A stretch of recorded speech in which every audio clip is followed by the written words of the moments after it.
գուցե մի քիչ կոպիտ խոսեմ, հաճախակի ձերբակալում են մարդկանց ամբաղ-դամբաղ խոսելու համար։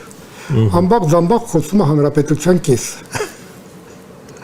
Անկախ ուրեմն դու հոգևորական ես, թատերական գործիչ ես, պետական գործիչ ես եւ այլն եւ այլն։ Ես ունեմ մի պարզ հասարակ մոտեցում։ Մեղավոր, եւ դա իմ մոտեցումը չի, դա ընդունված բան է, մեղավոր մարդուն կարող է համարել միայն դատարանը։ Միայն դատարան։ Ձերբակալել մարդուն կարելի է միայն ուրեմն ամենասենց կրիտիկական, երբ որ այդ մարդու ազատ մնալը սպառնում է կյանքին, սպառնում է պետության անվտանգ։ Ես չեմ կարծում, որ նրանք,